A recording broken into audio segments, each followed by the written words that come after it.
सुप्रभात विद्यार्थी मित्रांनो, कसे आहात तुम्ही? बरे आहात ना? बृहन्मुंबई महानगरपालिका शिक्षण विभागच्या वतीने आयोजित ऑनलाईन मराठी वर्गात मी तुमची मराठी शिक्षिका श्रीमती अनुराधा सिंग तुम्हा सर्व मुलांचे खूप खूप खूप स्वागत करीत आहे. मुलांनो, रोजप्रमाणे आजही आपण आपल्या दिवसाची सुरुवात सुविचाराने करणार आहोत. पण त्याआधी आजच्या दिनाचे वैशिष्ट्य. मला सांगा, आज कोणती तारीख आहे? सांगा, आज तारीख कोणती? नाही आठवत? 21 डिसेंबर. अगदी बरोबर, 21 डिसेंबर. हा, आणि आजच्या दिनाचे वैशिष्ट्य म्हणजे 21 डिसेंबरला वर्षातील सर्वात मोठी रात्र असते आणि आजचा दिवस वर्षातील सर्वात लहान दिवस, छोटा दिवस आहे. ठीक आहे, हे होतं आजच्या दिनाचे वैशिष्ट्य. बच्चों, आज 21 दिसंबर है. प्रतिवर्ष 21 दिसंबर के दिन सबसे बड़ी रात होती है और आज का दिन जो है वो सबसे छोटा होगा. यानी 21 दिसंबर को रात सबसे लंबी और दिन सबसे छोटा. ये सिर्फ आज के लिए नहीं, बल्कि हर वर्ष जब भी 21 दिसंबर आएगा तो रात सबसे लंबी और दिन सबसे छोटा होगा. तो ये था आपके सामान्य ज्ञान में वृद्धि के लिए एक छोटी सी जानकारी. मग चला आता आपण जाऊया आपल्या सुविचाराकडे. थोड्याच वेळात मी तुमच्या मोबाईल स्क्रीनवर प्रस्तुत करीत आहे आजचा सुविचार.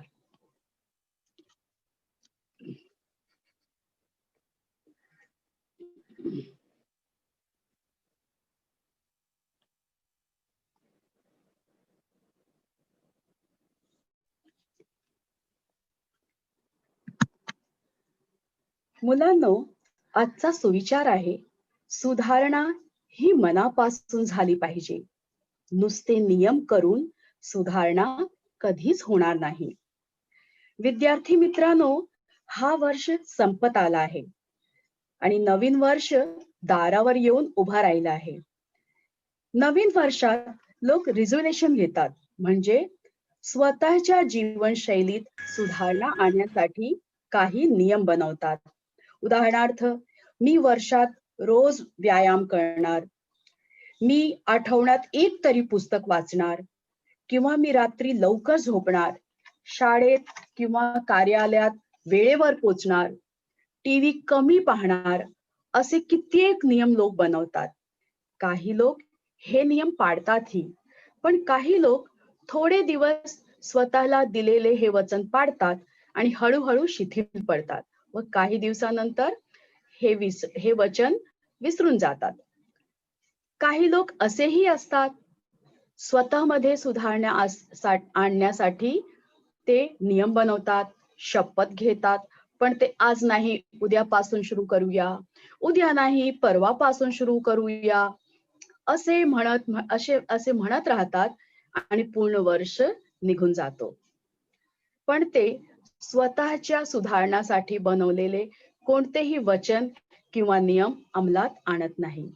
यांच्या जीवनातील मंत्र असतो, आज करे सो काल कर, काल करे सो परसो, इतनी जल्दी क्या पड़ी है, अभी पड़े हैं बरसो. असे लोक जीवनात कधीच यशस्वी होत नाही. मुलांनो, लक्षात ठेवा, सुधारणा बोलून होत नाही, फक्त नियम बनवून होत नाही, तर सुधारणा ही मनापासून झाली पाहिजे. सुधारणा मनात जिरवलं आणि अंमलात आणलं पाहिजे. मनातून सुधारण्याचे फायदे म्हणजे जीवनात यश मिळतं, सुंदर, सुखी, आनंदी आणि शिस्तपूर्ण जीवन आपण जगतो. नवीन वर्षासाठी मुलांनो, आत्ताचपासून तुम्ही तुमच्या जीवनात सुधारणा आणण्यासाठी नवीन नियम बनवा. ते कागदावर मोठमोठ्या अक्षरात लिहून भिंतीवर लावा आणि मनात ते नियम ठाम बसवा. मनापासून अंमलबजावणी करा. ह्या प्रकारे मनापासून सुधारणा झाल्याने तुमच्या जीवनात, तुमच्या आयुष्यात एक सुसंगता, संयम, शांती, मानसिक सुदृढता आणि शिस्त येणार, ज्यामुळे तुमच्या जीवनातील ध्येय, उद्दिष्टे नक्कीच साध्य होणार. या शुभकामनेसह मी आता प्रारंभ करीत आहे आजचा पाठ. मुलांनो, आज आपण अभ्यासणार आहोत मराठी सुलभ भारती तुमच्या ह्या पाठ्यपुस्तकातील धडा क्रमांक 22, स्वच्छ घर स्वच्छ परिसर. तर आपण आपले घर व परिसर स्वच्छ कसे ठेवू शकतो ह्यावर चर्चा करूया माझ्या बरोबर, म्हणजे तुमच्या मराठी शिक्षिका श्रीमती अनुराधा सिंग बरोबर. मुलांनो, पाठ क्रमांक 22 स्वच्छ घर स्वच्छ परिसर ह्या धड्यात एकूण 4 चित्रे दिलेली आहेत. ही चित्रे लक्षपूर्वक पहा. आपण ह्या चित्रांवर चर्चा करूया. विद्यार्थी मित्रांनो, चर्चा प्रारंभ करण्यापूर्वी मला तुम्हाला एक प्रश्न विचारायचा आहे. मला सांगा, दिलेल्या चित्रातील माणसं वेगवेगळ्या घरची आहेत कि एकाच घरातील आहेत? बच्चों, इस चित्र में आपको जो भी सदस्य दिखाई दे रहे हैं, क्या ये एक ही घर के हैं कि अलग अलग घर के हैं?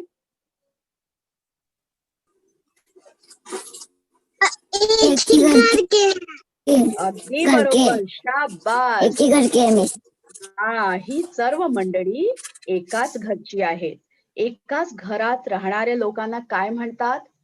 एक ही घर में जो लोग साथ में रहते हैं उनको क्या कहते हैं? परिवार. अगदी बरोबर, छान बेटा, व्हेरी गुड. त्यांना परिवार म्हणतात. परिवार. आणि मराठीत त्यांना म्हणतात कुटुंब. मराठीत काय म्हणतात? कुटुंब. हा. तर ह्या चित्रातील माणसं एकाच घरात राहतात, म्हणजे ते एकच कुटुंबातील सदस्य आहेत. आता ह्यांची नाते ओळखूया, त्यांना नावे देऊया व प्रत्येक चित्रावर चर्चा करूया. ह्या पाठातील हे पहिलं चित्र आहे. ह्या चित्रात तुम्हाला कोण कोण दिसत आहे? एक आजी आणि एक मुलगा. बरोबर, छान. ह्या चित्रात एक आजी आहे आणि एक मुलगा आहे. बरोबर. ह्या मुलाचं आणि ह्या वृद्ध महिलेचं एकमेकांशी नाते ओळखा. ये लड़का आजी का क्या लगता होगा? पोता. पोता, बरोबर. ही वृद्ध महिला चित्रात दिसणाऱ्या मुलाची आजी आहे. मुलाचे नाव आपण राजू ठेवूया, म्हणजे राजू, सावित्री. आणि ह्या वृद्ध महिलेचं पण आपण नाव ठेवूया. ह्या वृद्ध महिलेचं आपण नाव ठेवूया सावित्रीबाई, म्हणजे राजू सावित्रीबाईचा नातू आहे. आप हिंदी में पोता कहते हो ना, तो मराठी में कहते हैं नातू. नातू. हाँ, तो राजू सावित्रीबाई का नातू है. पुढचा प्रश्न ऐका. हा, आजी आणि राजू काय करीत आहेत? आजी आणि राजू सब्जी भाजी कापत आहेत. अच्छा, ठीक आहे, ओके. हा, तर भाजी कोण चिरत आहे? सावित्रीबाई. त्यांना आजी म्हणा. हा, त्यांना आजी म्हणा. तुमचं वय त्यांच्या नातूचं बरोबरच आहे ना. जितना बड़ा राजू है उतने बड़े आप भी है ना. तर आपण नाव दिलंय. हाँ, लेकिन क्या आप अपनी आजी का नाम लेते हो? नहीं. हाँ, यहाँ भी आप भी उनको आजी कहेंगे, ठीक है. हाँ, तर हाँ, राजू पालेभाज्या निवडून आजीला देत आहे. पालेभाज्या मतलब पालक वाली सब्जी. देखिए, राजू उसको साफ कर रहा है और साफ करके वो किसको दे रहा है? आजी को. हाँ, आणि आजी त्या पालेभाज्या विडीवर चिरत आहेत. हाँ, चिरत आहेत, कापत आहेत. पालेभाज्या म्हणजे पत्तेवाली सब्जियां, जैसे पालक, मेथी, चौराई आदि. और विड़ी का मतलब है बच्चों, ये विड़ी देख रहे हो जिसपे चीर रहे हैं सब्जी? कोई बता सकता है हिंदी में क्या कहते हैं? चिरैता. चिरैता, अच्छा. और इसका एक नाम है पहसुल। यह इसे क्या कहते हैं? पहसुल। मराठी में वीड़ी कहते हैं, हिंदी में चिरैता या पहसुल कहते हैं। ये एक प्रकार का हंसिया है। हाँ, और ये सब्जी काटने का बच्चों बहुत पुराने जमाने का औजार है जो आज भी प्रचलित है। तर ह्या चित्रात आपण पाहिलं की राजू पालेभाज्या निवडत आहे आणि आजी त्या पालेभाज्यांना चिरत आहेत, कापत आहेत. हा, आता मुलांनो चित्र क्रमांक 2 पहा. ह्या चित्रातील मुलगी काय करीत आहे? या चित्रातील मुलगी झाडू मारत आहे. बरोबर, पूर्ण वाक्यात उत्तर दिलास बेटा, अभिनंदन हा त्याबद्दल. तर ह्या चित्राची मुलगी काय करीत आहे? झाडू लावत आहे. ठीक आहे. ह्या मुलीलाही आपण नाव देऊया प्रिया. ठीक आहे. तर मुलांनो ह्या चित्रात प्रिया झाडू लावत आहे म्हणजे केर कचरा साफ करीत आहे. मुलांनो लक्षपूर्वक पहा आणि सांगा, प्रिया झाडूने कोणता कचरा गोळा करीत आहे? सूखा. जरा ध्यान से देखिए, वो कौन से कचरे को साफ कर रही है? ओला. नहीं, ओला सूखा नहीं, ये कचरा किसका होगा? पालक की सब्जी का. अगदी बरोबर, छान, बरोबर. हा कचरा पालेभाज्यांचा आहे. तर राजूने पालेभाज्या निवडले, आजीने ते चिरले आणि प्रियांनी तिथे असलेला कचरा साफ केला. आता पाहूया चित्र क्रमांक 3. काय दिसत आहे तुम्हाला ह्या चित्रात? या चित्रात एक माणूस ओला कचरा टाकत आहे ओल्या कचऱ्याच्या डब्यात. बरोबर, छान. हा, या चित्रात तुम्ही पाहत असणार की एक माणूस कचरा डब्यात टाकत आहे. हा, तर ह्या चित्रातील आपण ह्या कुटुंबाशी नाते सांगा. ह्या चित्रातील जो माणूस आहे त्याचं काय नातं असणार? तो कोण असणार सांगा? प्रियाचे आजोबा. आजोबा. अच्छा, यांचे केस तर पिकलेले दिसत नाहीत. पिताजी. हा, वडील आहे. कोण आहे? वडील आहे. हा, म्हणजे हे जे आपल्याला अंकल दिसत आहेत स्क्रीनवर ते कोण आहेत? प्रिया आणि राजूचे वडील आहेत. हा, यांचे नाव आपण ठेवूया प्रकाश अंकल. यांचं काय नाव ठेवूया? प्रकाश अंकल. हा, तर ओळखा पाहू. सावित्रीबाई म्हणजे आजी, प्रकाश अंकलची कोण?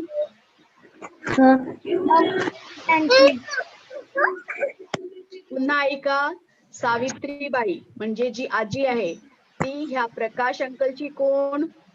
मम्मी. मम्मी को मराठी में क्या कहते हैं? आई. अगदी बरोबर ओळखलात. बर, प्रकाश अंकलच्या हातात एक ताट आहे मुलांनो. ताट मतलब थाली. त्या ताटातील कचरा ते घरातील कचऱ्याच्या डब्यात टाकत आहे. ज्या डब्यात ते कचरा टाकत आहेत त्या डब्यावर काय लिहिलंय? ओला कचरा. छान. ओला कचरा मतलब गीला कचरा. आता ताटातील कचऱ्याचे निरीक्षण करा. जो थाली में कचरा है उसका निरीक्षण करो बच्चों. ताटलीतील कचरा ओळखलात का तुम्ही? हो. कोणता कचरा आहे हा? ओला सब्ज्यांचा. भाज्यांचा. पालेभाज्यांचा. बरोबर, छान. तर राजूने जे पालेभाज्या निवडल्या होत्या, आजीने ते पालेभाज्या चिरल्या होत्या. पालेभाज्या निवडताना आणि चिरताना झालेला कचरा प्रियांनी झाडूने एकत्र करून ह्या ताटलीत ठेवले होते. तोच ताटलीतील कचरा राजू आणि प्रियाचे वडील म्हणजे प्रकाश अंकल ओल्या कचऱ्याच्या डब्यात टाकत आहे. बर मुलांनो, आता आपण पाहूया आपलं शेवटचं चित्र क्रमांक 4. या चित्रात तुम्हाला काय काय दिसत आहे? राजू आणि प्रियाची आई ते उभी कचरे कचरा टाकायला आलेत आई बाबा मीनू हा, राजूचे आणि प्रियाचे. छान. अगदी बरोबर ओळखलात. मला काही सांगावंच लागलं नाही. तुम्ही अगदी बरोबर ओळखलं. बरं मला सांगा, ही ही जी बाई आहे, ती राजू आणि प्रियाची आई आहे. हे तुम्हाला कसं कळलं? कशावरून कळलं? सांगा. क्योंकि वो जो ओला कचरा और सूखा कचरा था वो हा वहीं रखा था इसलिए. हा, डब्बा तोच आहे. त्या डब्यावरून आपल्याला समजलं की ही राजू आणि प्रियाची आई आहे. बरोबर? हा, तर ह्या चित्रात आपल्याला दिसत आहे की कचऱ्याची गाडी आलेली आहे. स्वच्छता कर्मचारी कचरा गोळा करीत आहे. एक बाई सफाई कर्मचाऱ्याला ओला कचऱ्यांचा डब्बा देत आहे.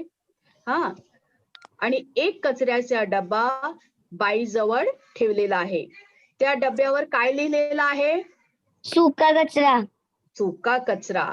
हा, आणि तुम्ही ओळखलात की ह्या डब्याला ही जी बाई आहे ती प्रिया आणि राजूची आई आहे. हा, तर मुलांनो मला सांगा की हा कचरा तुम्ही जो कचऱ्याचा डब्बा आहे, ओला कचरा आणि सुका कचरा, तुम्ही एकदा पाहिलं होतं. कुठे पाहिलं होतं सांगा? घराच्या बाहेर. घराच्या बाहेर. आणखीन कोणी सांगू शकतं? हा कचऱ्याचा डब्बा तुम्हाला केव्हा दिसला होता? जेव्हा राजू आणि प्रियाचे बाबा कचरा टाकत होते तेव्हा. छान, मस्त निरीक्षण आहे तुमची. अगदी बरोबर. हा, ह्या ओला कचऱ्याच्या डब्यात प्रकाश अंकलनी पालेभाज्यांचा कचरा टाकला होता. तर मला सांगा, ह्या चित्रात दिसणारी महिला प्रकाश अंकलची कोण? बायको, पत्नी आहे, है ना?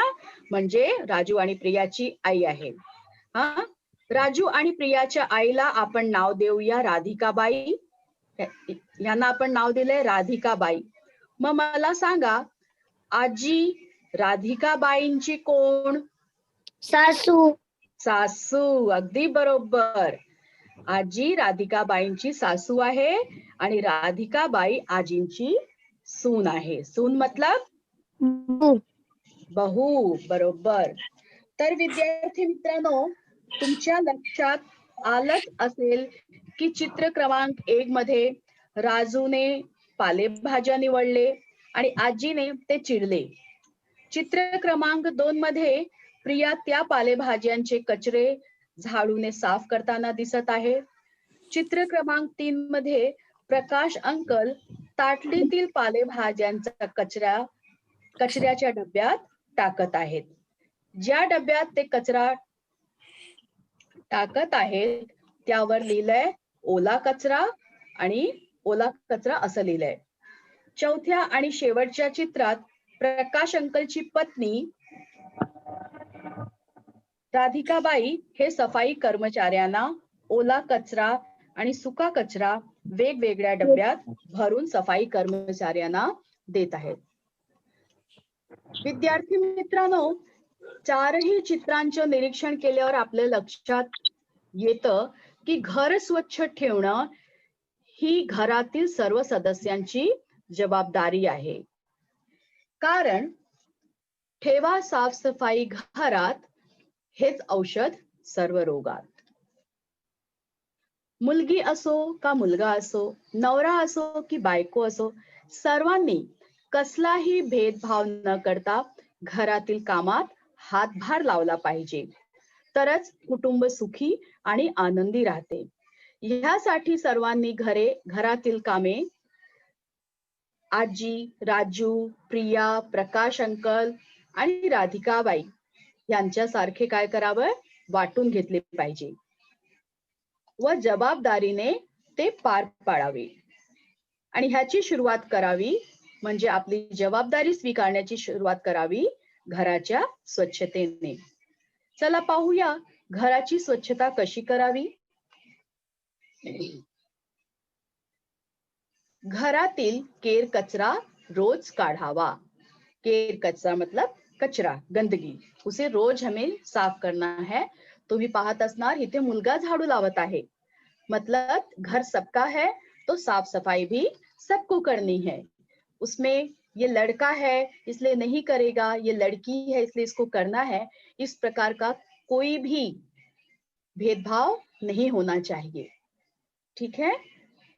तो घर साफ सफाई में सभी को अपना योगदान देना चाहिए. घरातील फरशी रोज झाडून पुसून ठेवावी. मातीची जमीन असल्यास नेहमी शेण मातीने सारवावी. बच्चों, अगर फर्श पक्का है, टाइल्स बिछा है, लादी बिछा है, तो वहां पे हमें झाड़ना पड़ेगा, पोंछना पड़ेगा. लेकिन अगर जमीन कच्ची है, फर्श कच्चा है, आपने गांव में देखा होगा मिट्टी का फर्श होता है, तो उसे किससे साफ करते हैं? उसको कैसे क्लीन करते हैं, किसी को पता है? क्या करते हैं उसके लिए? कच्ची जमीन पर क्या लिपते हैं? पोछा. पोछा नहीं लग सकता वहां पे बच्चों. वहां पे गोबर और मिट्टी को मिला के उस जमीन पर लीपा जाता है. ठीक है. हाँ, तो ऐसा, हाँ, तर ह्या प्रकारे घर स्वच्छ ठेवावे. कारण घरात जर स्वच्छता असेल तर मन प्रसन्न राहते. हा, घरात जर स्वच्छता असेल तर मन प्रसन्न राहते. आता पाहूया घराची साफसफाई केल्यावर जो कचरा निघतो त्याची वर्गवारी कशी करावी व ते कुठे टाकावेत ह्याची थोडीशी कल्पना तुम्हाला आपल्या पाठातील चित्रांचे निरीक्षण करताना आली असेल. आठवतं का प्रकाश अंकलच्या घरी कचऱ्याचे किती डबे होते? प्रकाश अंकल के घर में कचरा के कितने डब्बे थे? सांगा. 2. बरोबर. आणि त्या डब्यावर काय लिहिलं होतं? सुका कचरा, ओला कचरा. बरोबर, अगदी बरोबर. म्हणजे आपल्याला कचऱ्याची विभागणी 2 समूहात करायला हवी. ओला कचरा, सुका कचरा. ठीक आहे. मुलांनो, लक्षपूर्वक पहा, ओला कचरा म्हणजे काय? गिल्ला कचरा. हा, गीला कचरा. आता मी वाचते, तुम्ही ऐका. स्वयंपाकघरातील खरकटे अथवा शिळे अन्न. स्वयंपाकघर यानी रसोई घर. रसोई घर में जो जूठन है या बासी बचा हुआ भोजन है. ठीक है. कुछ की फड़े, जो फल खराब हो गए हैं. पाले भाजिया यानी पत्ती वाली सब्जियां. अंड्यांची टरफले यानी अंडे के छिलके. भाज्यांच्या साली, सब्जियों का छिलका. व देठ, देठ मतलब डंठल. जैसे आप मेथी साफ करते हैं तो पत्तियां ले लेते हैं, डंठल फेंक देते हैं. चहा पाउडर. मासे मतलब मछली. मांस मतलब मीट. हाड़े यानी हड्डियां. जब मीट वगैरह खाया जाता है तो हड्डियां भी होती हैं. केसांची गुंतवड़ मतलब बालों का गुच्छा. जब हम बाल बनाते हैं तो कंघी में बहुत सारे बाल आते हैं ना हमारे, और उस बाल को हम ऐसे कंघी में से निकाल के गोल गोल करके जो फेंकते हैं वो गुच्छा. कापलेली नखे, ये आप समझ गए होंगे, नाखून, कटे हुए नाखून. झाड़ांचा पाला पाचोड़ा यानी पेड़ से जो पत्तियां वगैरह गिरती हैं वो. नासलेले पदार्थ यानी खराब हुए पदार्थ. खाने वाले जो पदार्थ खराब हो गए हैं, जैसे आपने कुछ लाया नहीं खा पाए, खराब हो गया, बासी हो गया. हाँ. नारडाच्या करवंट्या यानी नारियल के जो कवच होते हैं.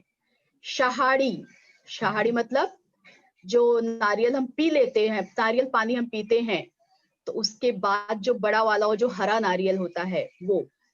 निसर्गात जे जे विघटनाद्वारे नष्ट होते ते सारे म्हणजे ओला कचरा. यानी निसर्ग में जो भी पदार्थ सड़ते हैं वो सब क्या है? ओला कचरा. बच्चों, अच्छी तरह से याद रखो, क्योंकि आपको भी आगे से ऐसा ही करना है. यदि आपको अपनी पृथ्वी से प्यार है, अपने पर्यावरण से प्यार है, अपने स्वास्थ्य से प्यार है, अपने आरोग्य से प्यार है, तो आपको ये इन बातों का बहुत अच्छी तरह से ध्यान में रखना पड़ेगा कि ओला कचरा क्या है, सूखा कचरा क्या है, और उसे हम कैसे अलग अलग करके हम कचरे वाले को दे सकते, साफ सफाई कर्मचारी को हम दे सकते हैं। ठीक है, तो आपके समझ में आ गया होगा। ओला कचरा यानी हमारे रसोई घर में जो भी बासी सामान हो, बासी अन्न हो, सब्जियों को साफ करते हो जो छिलके निकलते हो, डंठल निकलते हैं, ये सब क्या है, ओला कचरा। तर मला सांगा, ओला कचरा ज्या डस्टबिनवर लिहिलेला आहे त्या डस्टबिनचा रंग कोणता आहे?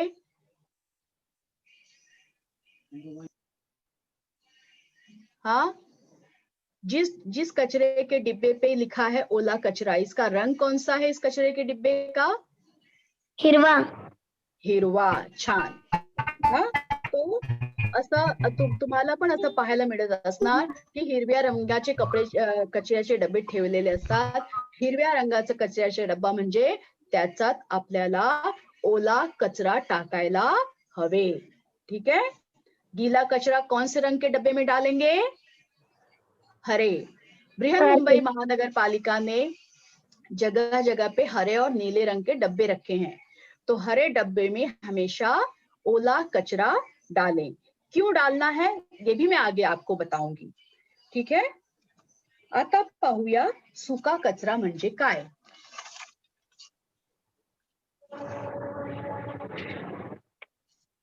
मुलांनो, पॉलिथिनच्या पिशव्या, प्लास्टिकच्या वस्तू, थर्माकोलचे तुकडे, लोखंडी वस्तू, खिळे, ब्लेड वगैरे, फुटक्या कप बशा व काचेचे ग्लास, विजेचे बल्ब व ट्यूबच्या काचा, फाटलेले कपडे, रबर, कागदी बॉक्स यासारख्या वस्तू, वर्तमानपत्रांची रद्दी, पुठ्ठा, कागद, कचपट, पायाने आलेली माती, धूळ, ये सब क्या है, सूखा कचरा.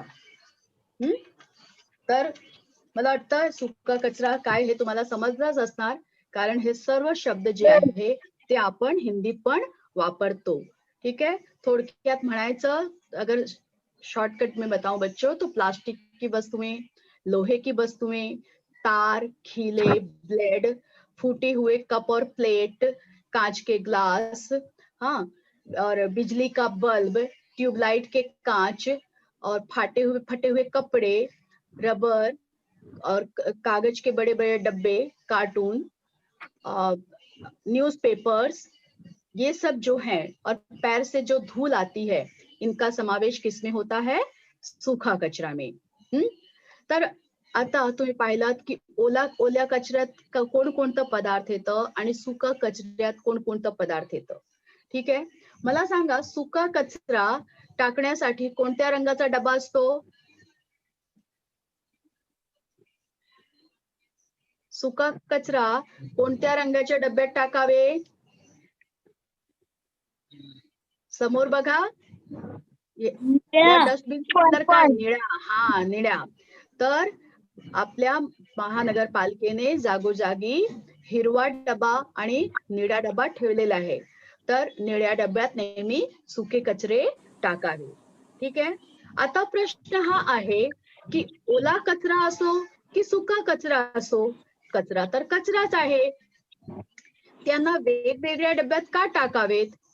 हाँ बच्चों, हमको लगता है कचरा तो कचरा, इसे अलग अलग डब्बे में क्यों डालना चाहिए? तर ह्या प्रश्नाचे उत्तर मुलांनो लक्षपूर्वक ऐका. हा, जर कचऱ्याच्या डब्यात प्लास्टिकच्या पिशव्या, तुटलेली काच, लोखंडी खिळे वगैरे शिळलेल्या जेवणांबरोबर एकत्र करून फेकलं गेलं. बच्चों, यदि कचरे के डिब्बे में आप देख सकते हैं चित्र में, बासी खाना, फलों के छिलके, उसके साथ में खीला, ब्लेड, बैटरी, हाँ, ये सब भी फेंका गया. हाँ, और उसे किसी जानवर ने खा लिया, एखाद्या जनावराने ते खाल्लं, तर काय होईल सांगा? क्या होगा? यदि आप बचे हुए खाने में, फलों के छिलके में हाँ, जो भी कचरा है रसोई घर का, उसे में आपने खीला भी डाल दिया, ब्लेड भी डाल दिया और लोहे और कांच के पदार्थ भी डाल दिए और ऐसे किसी जानवर ने उसको खाना समझ के खा लिया बच्चों, तो क्या होगा? वो मर जाएगा. बरोबर. तर काय होईल?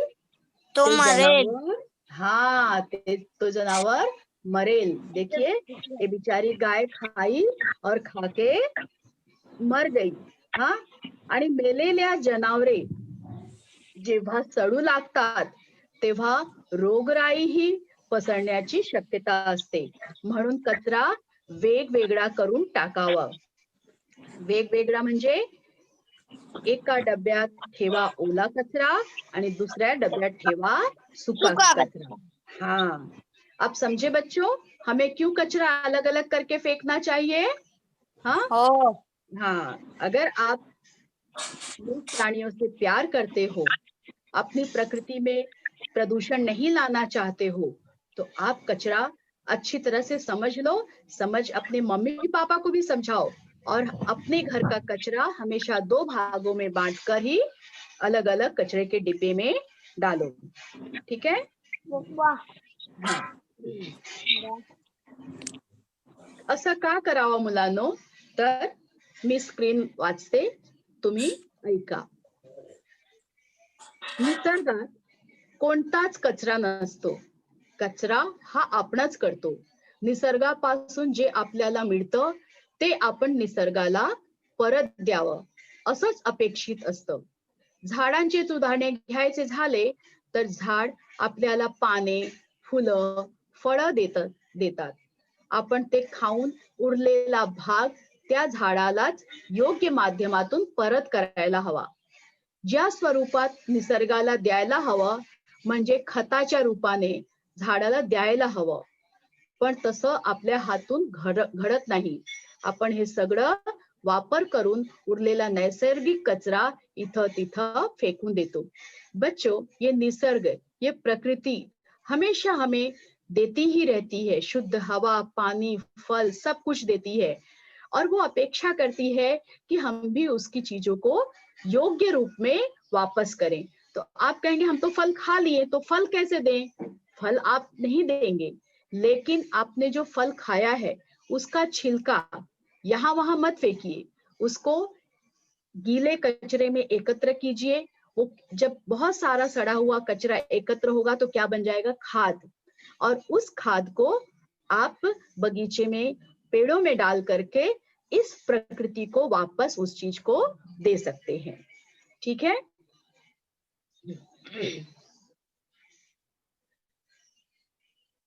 तुम्हाला माहित आहे का मुलांनो, कचरा पण उपयोगी असतो. आणि तुम्ही हसाल की जी वस्तू आपण उपयोगात आणत नाही तीच वस्तू तर आपण कचरा समजून फेकून देतो. जेवण खराब झालं की ते आपण लगेच फेकतो. मग हे सर्व कचरे उपयोगी कसे? सांगते हा.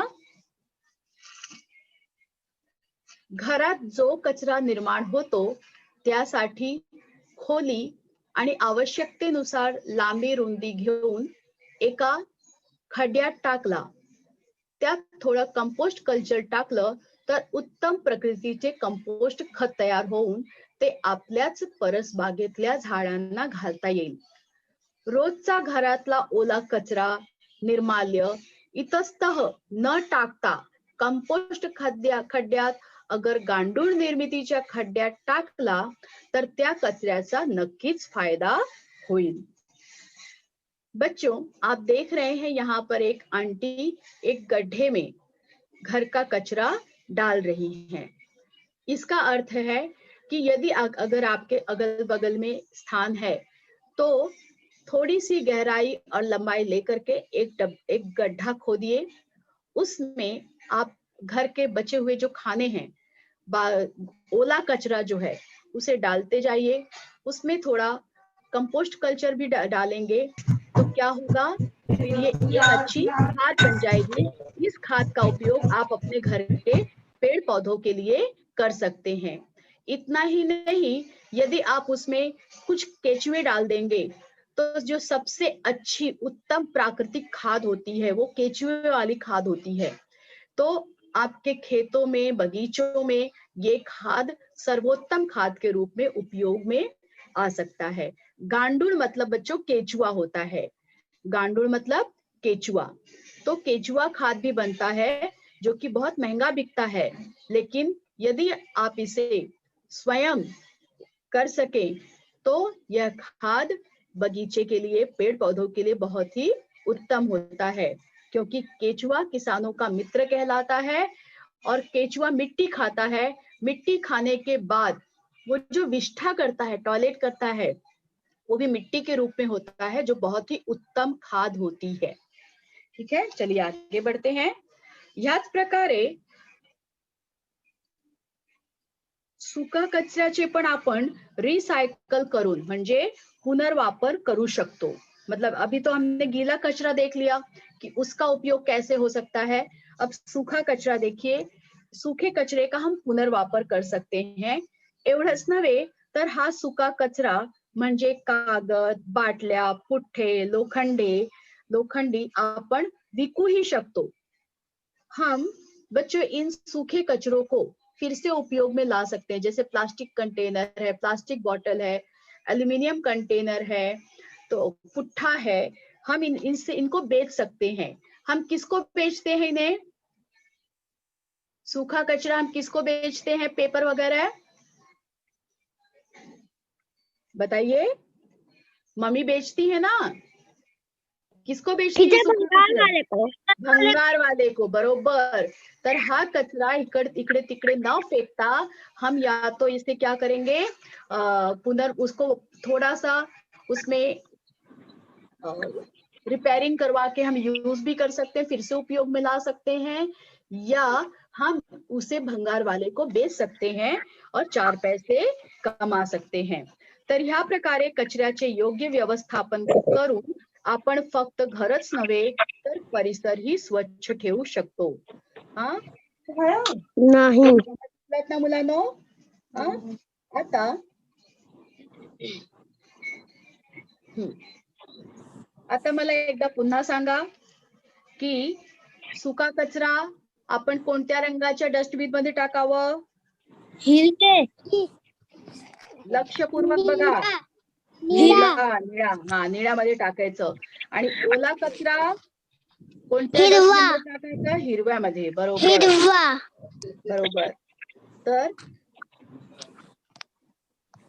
आता आपण पुढे जाऊया, पुढचं स्लाइड पाहूया। विसरू नका हा मुलांनो, ओला कचरा हिरव्या रंगाच्या डब्यात आणि सुका कचरा निळ्या रंगाचे डब्बा याच्यात टाकावं। आणि का टाकावं, कचरा का वेगवेगळा करावा, हे समजलं ना तुम्हाला? हो टीचर। बरोबर, चला। तर हे बघा, ओला सुका कचरा ठेवा वेगळा वेगळा, स्वच्छ पर्यावरणाचा मार्ग मोकळा। हे बघा, इथे झाडू आहे, झाडूच्या हातात 2 डबे आहेत, एक हिरव्या रंगाचे आणि एक निळ्या रंगाचे। आणि झाडू काय म्हणत आहे? ओला सुका कचरा वेगळा वेगळा स्वच्छ पर्यावरणाचा होईल मार्ग मोकळा। मतलब सूखा और गीला कचरा अलग अलग रखेंगे तो हमारा पर्यावरण शुद्ध होगा। हाँ, चला तर मग पाहूया परिसर स्वच्छता म्हणजे काय आणि त्यासाठी आपण काय करू शकतो। मुलांनो, अन्न आणि पाण्याबरोबर स्वच्छता पण आपली पहिली आणि प्राथमिक गरज आहे। आपण तेव्हाच निरोगी राहू शकतो जेव्हा आपण साफसफाईची सवय आचरणी लावू। रोजच्या सवयीमध्ये स्वच्छता अंगीकारली पाहिजे। चांगल्या आरोग्यासाठी शरीर आणि घराबरोबर परिसरही स्वच्छ असायला हवं। परिसर स्वच्छतेमध्ये खाली गोष्टी येतात। आप देख रहे हैं यहाँ पर गार्डन में से आप ये जो पानी पी के बॉटल्स फेंक देते हैं, बिस्किट और वेफर खा के जो रैपर्स फेंक देते हैं, आप देख रहे हैं ये बच्चे उसको उठा रहे हैं, ये परिसर को स्वच्छ कर रहे हैं। तर चला पाहूया परिसर स्वच्छतेमध्ये कोणती गोष्टी येतात? परिसर स्वच्छतेमध्ये येतं शुद्ध हवा, स्वच्छ पाण्याचा पुरवठा, सार्वजनिक ठिकठिकाणी स्वच्छता, मानवी मलमूत्राची विल्हेवाट, पाळीव प्राण्यांची देखभाल, घरातील स्वच्छता, शेण व कचऱ्याची विल्हेवाट, सांडपाण्याची विल्हेवाट। बच्चों, ये सारी चीजें जो हैं ये परिसर स्वच्छता में आती हैं, जैसे शुद्ध हवा, साफ पानी, सार्वजनिक स्थानों की स्वच्छता, जो मानवी मलमूत्र हैं इनका योग्य रूप से इनको समुद्र तक या इनकी विल्हेवाट करना, मतलब वो परिसर में न दिखे, इसके लिए गटर वगैरह एकदम सही ढंग से होने चाहिए। जो पालतू प्राणी हैं उनकी देखभाल, घर की स्वच्छता, और जो भी कचरा निकल रहा है, गंदगी निकल रही है, उसे किस प्रकार से हटाया जाए, और घर में से जो गंदा पानी निकल रहा है उसको किस प्रकार से समुद्र तक पहुंचाया जाए या उसका निस्तारण किया जाए। आइए मुलांनो, परिसर स्वच्छ ठेवणे ही सामूहिक जबाबदारी आहे। परिसर स्वच्छता एकदाच करून भागणारी गोष्ट नाही, तर सतत चालणारी प्रक्रिया आहे। विद्यार्थी मित्रांनो, लक्षात ठेवा, परिसराची स्वच्छता हे आरोग्याचे महत्त्वाचे अंग आहे, कारण अस्वच्छतेमुळे अनेक रोग आजार होतात। सांडपाण्याची व्यवस्था नसल्यामुळे सगळीकडे घाणीचे साम्राज्य निर्माण होते व अशा अस्वच्छतेमुळे डासांची निर्मिती होते।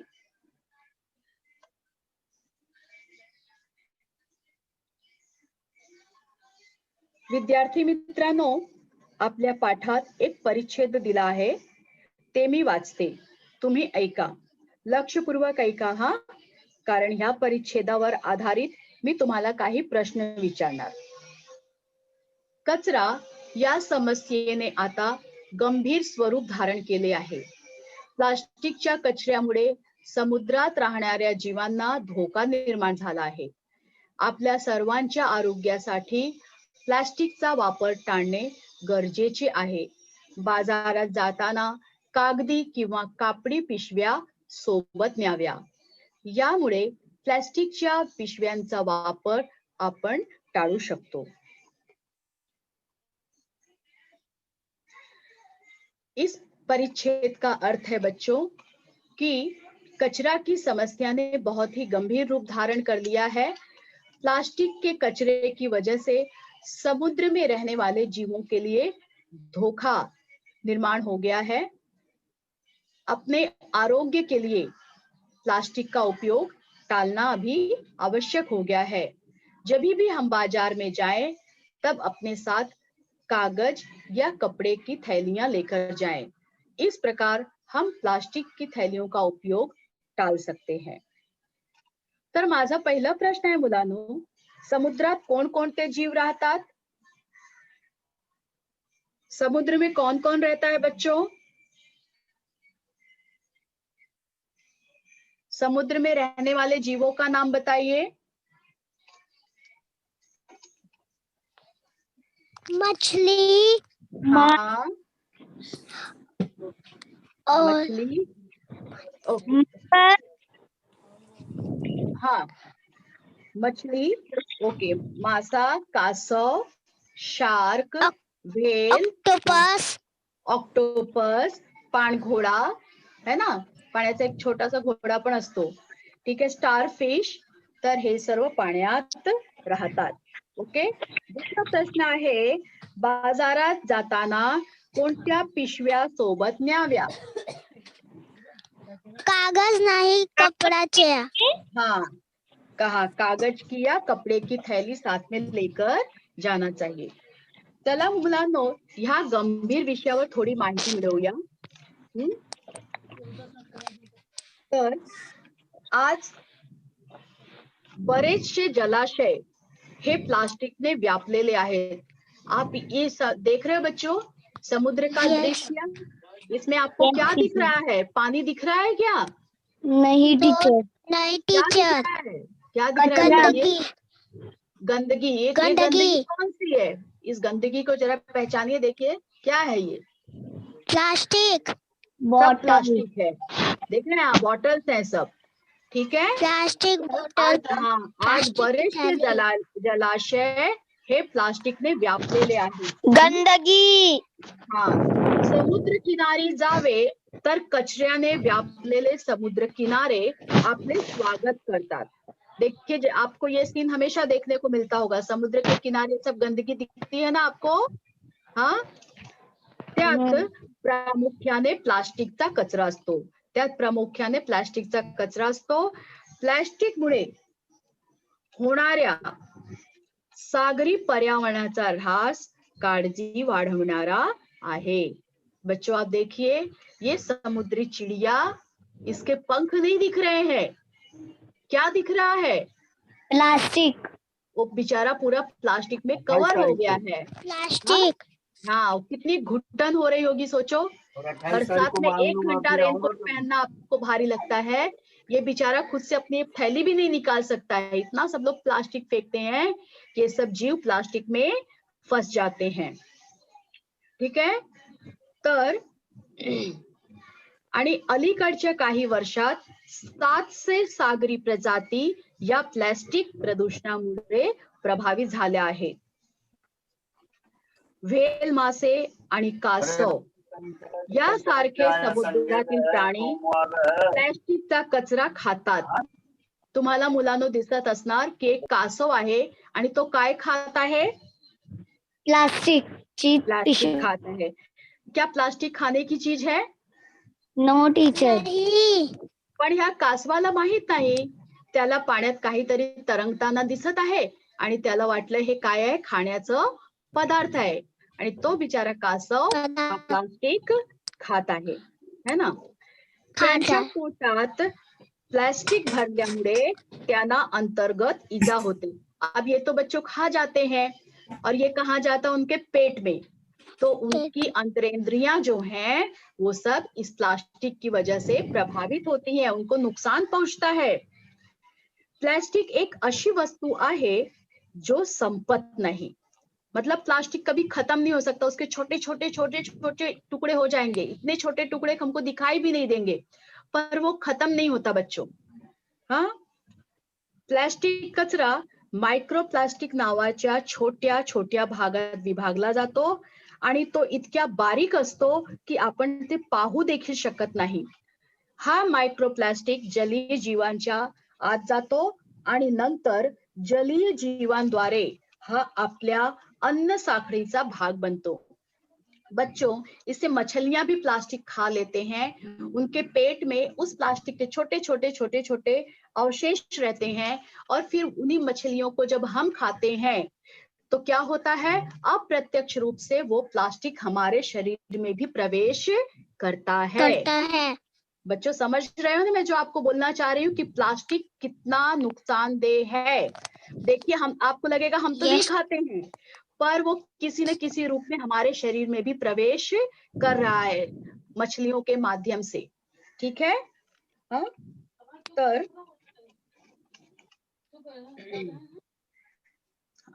बहुतांश वेळा शहरी भागात उद्भवणारे समस्या म्हणजे पूर मतलब बाढ़.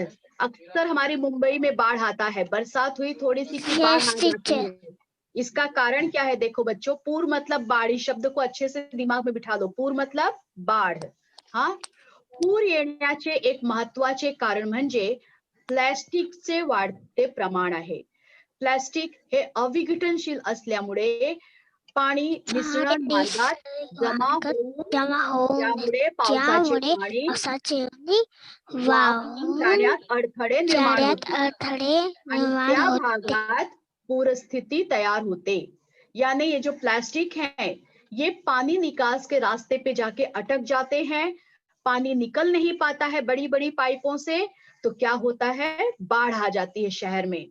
26 जुलाई इसका उदाहरण है बच्चों, बहुत जबरदस्त बाढ़ आई थी, तभी से सरकार ने इसकी तरफ ध्यान दिया कि प्लास्टिक का कचरा खत्म होना चाहिए। पुरावा परिणाम फक्त वन्य आणि पुराचा परिणाम फक्त वन्य आणि मानवी जीवनावर नाही तर जैव विविधतेवर सुद्धा होतो।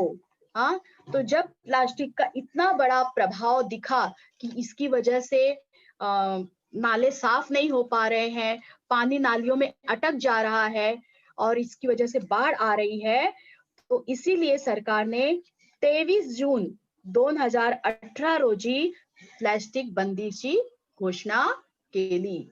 ठीक है, 23 जून 2018 से प्लास्टिक बंद कर दिया गया है बच्चों। आप लोग भी यदि कोई प्लास्टिक की थैली में कुछ दे तो मत लीजिए, अपने साथ कपड़े की थैली ले जाइए, उसमें लीजिए, और दुकानदार को भी मना कीजिए कि इस थैली का उपयोग बंद है, आप हमें कागज की थैली में दीजिए लेकिन प्लास्टिक की थैली में मत दीजिए। प्लास्टिकचा प्रदूषण कमी करण्याकरिता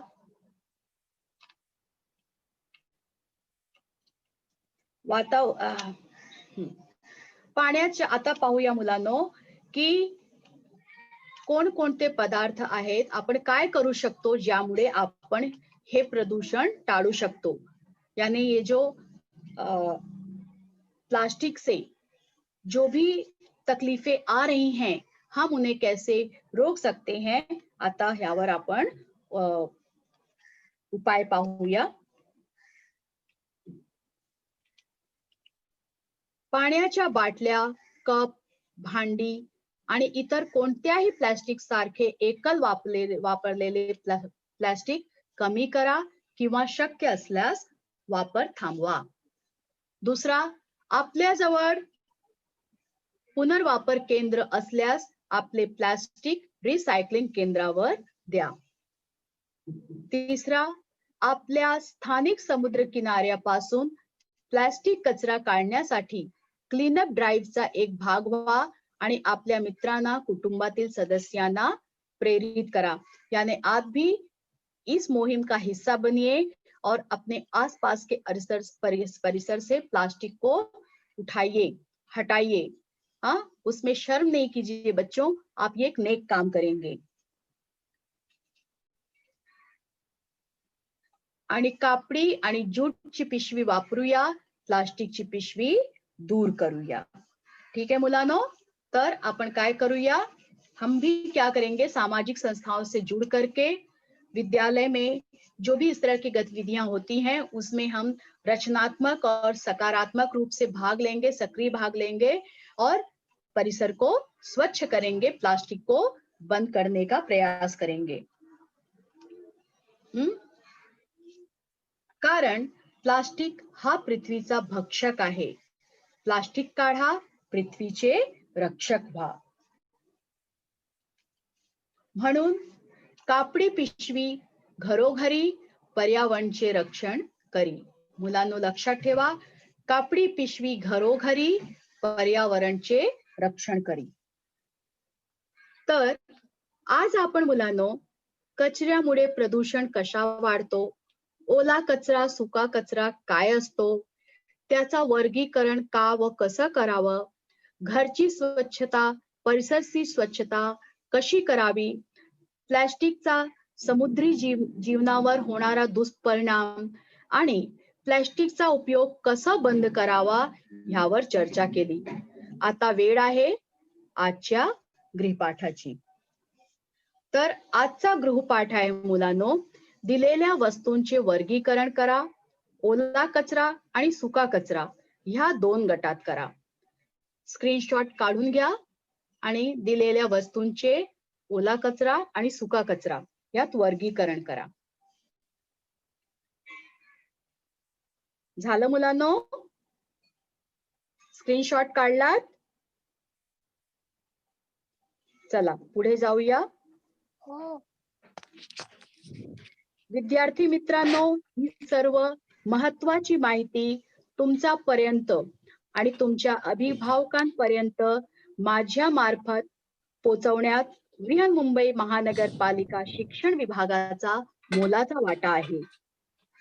हे प्रयत्न असेच चालू राहावे यासाठी BMC एड्यू हिंदी स्टँडर्ड 4 ह्या YouTube चॅनलला लाईक, शेअर आणि सबस्क्राईब करायला विसरू नका.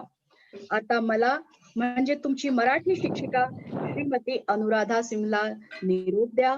असेच हसत खेळत राहा, हात धुवत राहा, मास्क लावत राहा, एकमेकांशी 2 मीटरचे अंतर ठेवून स्वतःची काळजी घ्या. ह्या शुभकामनेसह आपण लवकरच भेटू पुढच्या ऑनलाईन वर्गात. तोपर्यंत मला निरोप द्या मुलांनो. धन्यवाद.